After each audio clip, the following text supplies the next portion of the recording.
मुझे ऐसा लगता है कि हमेशा कोई भी अगर थिएटर कर रहा है मान लीजिए या किसी भी मीडिया में काम कर रहा है तो उसके दिमाग में 3-4 ऐसे सब्जेक्ट्स होते हैं या नाटक होते हैं या आइडियाज़ होते हैं जो वो करना चाहता है। स्लूथ जो नाटक है जिसका ये एडेप्टेशन है सांप सीढ़ी, ये उन 4-5 जो चीज़ें आपके दिमाग में चलती है कि भाई ये भी कभी करना है, तो उसमें से एक था ये। नहीं, मैं एक्टर होने के लिए कभी थिएटर नहीं किया था, मैं थिएटर करने के लिए थिएटर करता था, उसमें जो भी काम मिल जाए वो करना चाहता था।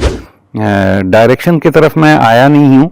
एक नाटक डायरेक्ट कर लिया है, इसका मतलब ये बिल्कुल नहीं है कि इसके बाद मैं कोई रेला लगा दूंगा नाटक डायरेक्ट करने का, ऐसा कुछ भी नहीं है। मैं आजकल अभिनेता के रूप में काम करता हूँ अलग अलग मीडिया में, चाहे वो कैमरे के सामने हो चाहे स्टेज पे हो, करने की कोशिश करता हूँ, बेहतर से बेहतर काम खोजने की कोशिश करता हूँ। सब कुछ सर आँखों पे है, टैकल क्या करना है, जो आप जिनके लिए करते हैं। ऑडियंस के बिना थिएटर एग्जिस्ट नहीं कर सकता, तो अगर एक लाइव ऑडियंस है आपके सामने, एक ही नाटक जिसको बहुत तारीफ कभी किसी शो में मिलती है, वही नाटक को किसी और शो में कम तारीफ मिल सकती है, क्योंकि ऐसा भी होता है ना कि हर शो से सिमिलर नहीं होता। मुझे लगता है कि काम सतत खोजना ही सबसे ज़्यादा बड़ी चीज़ है। यहाँ पे काम ढूंढना सबसे बड़ा काम है, तो काम ढूंढते रहिए, जैसे काम मिलेगा उसके लिए तैयार रहिए काम, ताकि अच्छे से अच्छा कर पाए। मुझे ऐसा लगता है कि हमेशा कोई भी अगर थिएटर कर रहा है मान लीजिए या किसी भी मीडिया में काम कर रहा है तो उसके दिमाग में 3-4 ऐसे सब्जेक्ट्स होते हैं या नाटक होते हैं या आइडियाज़ होते हैं जो वो करना चाहता है। तो स्लूथ जो नाटक है जिसका ये एडेप्टेशन है सांप सीढ़ी, ये उन 4-5 जो चीज़ें आपके दिमाग में चलती है कि भाई ये भी कभी करना है, तो उसमें से एक था ये। और हुआ यूँ कि हम लोग 2 साल पहले एक नाटक कर रहे थे, द सनशाइन बॉयज़ नाम से नील साइमन का एक नाटक है जिसका एक एडेप्टेशन कर रहे थे, जिसमें मैं और कुमुद मिश्रा जी, हम दोनों अभिनय कर रहे थे। और हमने ये तय किया कि हम इनको रिक्वेस्ट करेंगे, सुमीत को रिक्वेस्ट करेंगे कि वो आके डायरेक्ट करें, क्योंकि हमसे यंग हैं, ज़्यादा इस वक्त के हैं, तो वो कॉन्टेम्पररी एलिमेंट्स डालने में उनको और उसके अलावा ये बात तो है ही ऑब्वियसली कि सालों से वो थिएटर से जुड़े हुए हैं, बहुत अच्छा थिएटर करते हैं, तो ये भी बात थी। तो जब उसकी रिहर्सलें चलती थी तो हाफ जोकिंगली सुमीत अक्सर कहते थे कि अरे मुझे कहाँ डायरेक्शन में फंसा दिया, मुझे एक्टिंग करनी है। तो इस बार जब स्लूथ दिमाग में आया तो ये सोचा कि this is a very good casting, कि कुमुद जी होंगे और साथ में सुमीत व्यास होंगे, तो इन दोनों को लेके ये नाटक बनाया जा सकता है। तो हमने सोचा कि हमने आकाश को रिक्वेस्ट किया कि हमारे लिए अडेप्ट कर दीजिए, वो मान गए, उन्होंने अडेप्ट कर दिया और हम लोगों ने इस नाटक को कर लिया। नहीं, मैं एक्टर होने के लिए कभी थिएटर नहीं किया था, मैं थिएटर करने के लिए थिएटर करता था, उसमें जो भी काम मिल जाए वो करना चाहता था। डायरेक्शन की तरफ मैं आया नहीं हूँ। एक नाटक डायरेक्ट कर लिया है, इसका मतलब ये बिल्कुल नहीं है कि इसके बाद मैं कोई रेला लगा दूंगा नाटक डायरेक्ट करने का, ऐसा कुछ भी नहीं है। मैं आजकल अभिनेता के रूप में काम करता हूँ अलग अलग मीडिया में, चाहे वो कैमरे के सामने हो चाहे स्टेज पे हो, करने की कोशिश करता हूँ, बेहतर से बेहतर काम खोजने की कोशिश करता हूँ, करने की कोशिश करता हूँ, और वही मैं कर रहा हूँ। साथ में ये नाटक करना, डायरेक्ट करना, ये एक इत्तेफाक की बात है। मुझे ऐसा लगता है कि मैं तभी कुछ डायरेक्ट कर पाता हूँ अक्सर जब उसको लेके मैं बहुत ज़्यादा एक्साइटेड होता हूँ। तो जब तक ऐसा नहीं होगा तब तक मैं डायरेक्ट नहीं कर पाऊँगा। I cannot direct anything as a part of my job, I can't do that. तो मुझे लगता है कि मैं अभिनय करता रहूँगा, डायरेक्शन तो कभी कभार बीच बीच में होता रहेगा। पहली बात तो ये है कि डाइंग थिएटर एरा है ही नहीं, ऐसी कोई चीज़ ही नहीं है। एक समय होता है किसी भी आर्ट फॉर्म का जब वो अपने उरूज पे होता है, जब वो आपके ज़िंदगी पे, मेरी ज़िंदगी पे एक असर डालता है।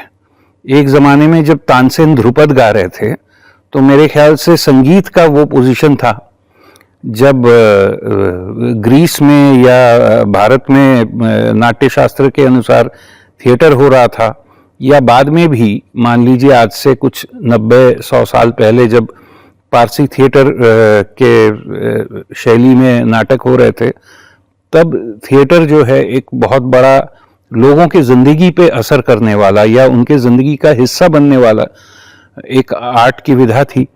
अब जो है पिछले 80-90 सालों से सिनेमा ने वो जगह लिया है। सिनेमा बहुत ज़्यादा हमारी ज़िंदगी का हिस्सा बन चुका है।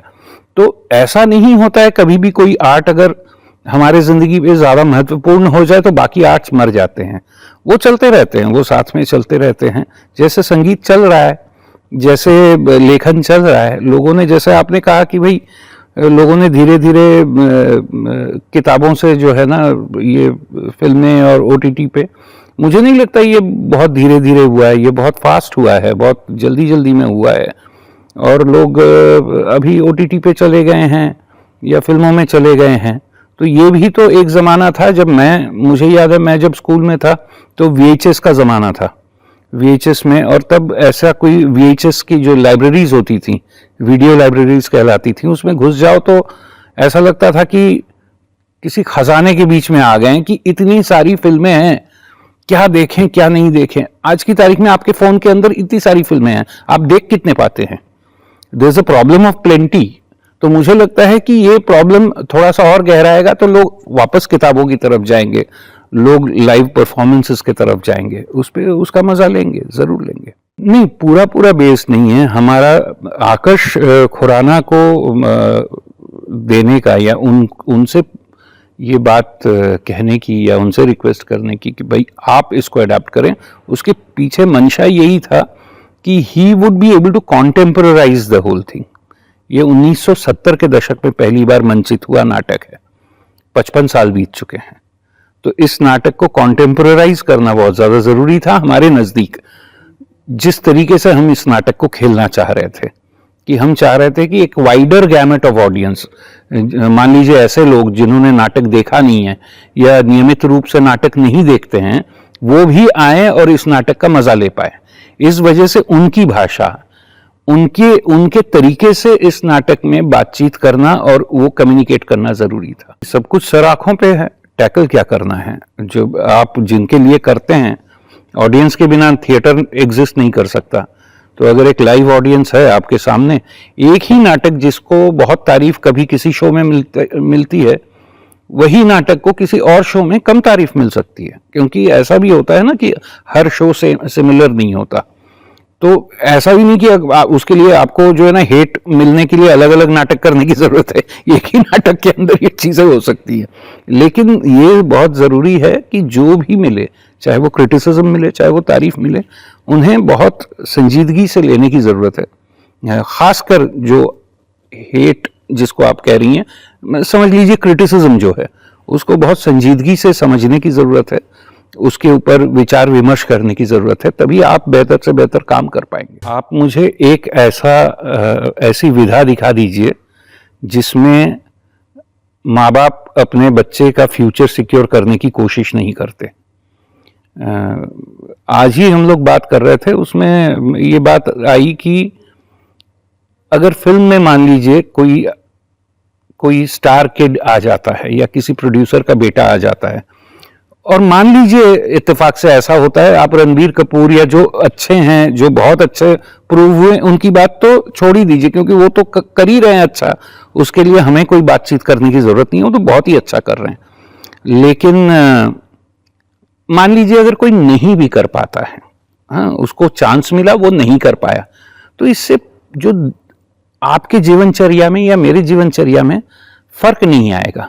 लेकिन अगर पॉलिटिकल लीडर का बच्चा आ जाए ना, जो उतना लायक साबित ना हो अपने माँ बाप की तरह, तो उससे हमारी जिंदगी पे फर्क पड़ता है।